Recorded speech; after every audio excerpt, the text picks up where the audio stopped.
Hey, what's going on, guys? It's Vexian here, and today I'm going to be talking about the mid-season update that just got dropped. Now, usually Ubisoft doesn't push these major content-changing updates, but this season they did. If you recall, a few weeks ago, I did a breakdown of the update that was pushed to the TTS eventually. This week, it came out today on Tuesday the 21st. It came out on all platforms, and we're going to be going over it. For the most part, if I'm not mistaken, this is one for one what the test server was, which I don't really agree with at all. I think this is a bad idea. And not only that, is they're releasing this update not only in the middle of the ranked season and the middle of just the competitive cycle, but they released it in the middle of Challenger League, which changes the entire landscape of how Challenger League works and how teams play, which I definitely don't agree with. With that being said, the actual changes are, so the map pool is remaining the same. It's going to rotate in year 5 season 2.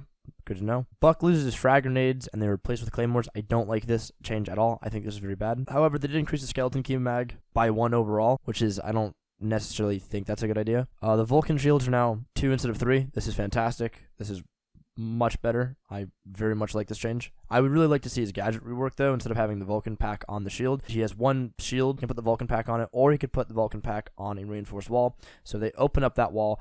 It basically is like a Molotov, so that people can't just sprint through it. It would change how you would choose where to attack, which I think would be a much better alternative to what he currently has, but this is a much needed change. Jaeger's now 2 armor, 2 speed. This is technically a buff. Jaeger's going to survive more gunfights, which is okay. It's fine.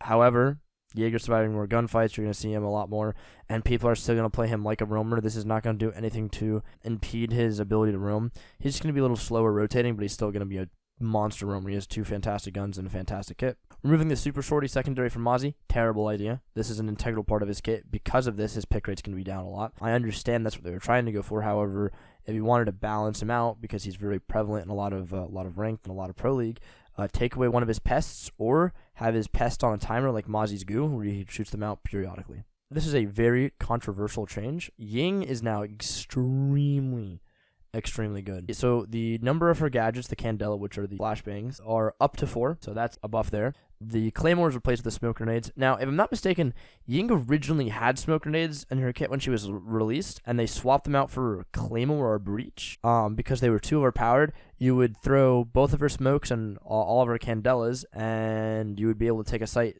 by yourself. You could solo take a site. And her damage on her T95 LMG, which is already quite high at 43, is now up to 46. So that's interesting.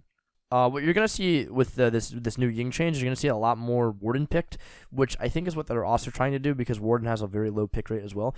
I think they're trying to not only increase the pick rate of Ying, but also increase the pick rate of Warden with this, which I'm not a big fan of. Buffing an operator, so the counter to that operator also inherently gets a buff. Added the Razor holographic sight option to her M12. This is really good.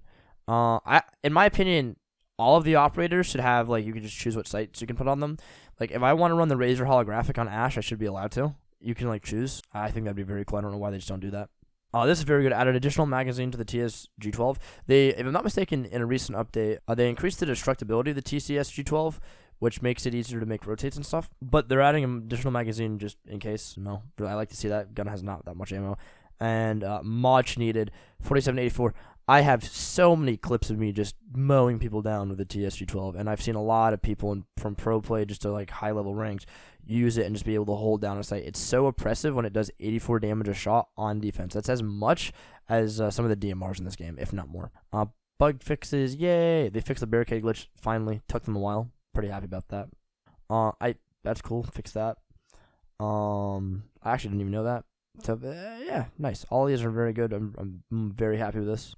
Overall, I don't really like this update, but I'm gonna assume by the release date of Year 5 Season 2 or during Year 5 Season 2, you're gonna see a lot of these changes either tweaked quite heavily or removed. I'd imagine Buck will get his grenades back, and then maybe Mozzie get a secondary back, and Ying get like toned down. Because when people figure out how powerful Ying is, it is not gonna be enjoyable. But overall, I don't really like this update. Like I said, I think it's pretty bad.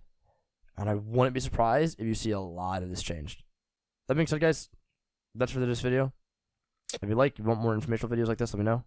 Down to make them. And I guess with all that being said, see you guys later. Peace!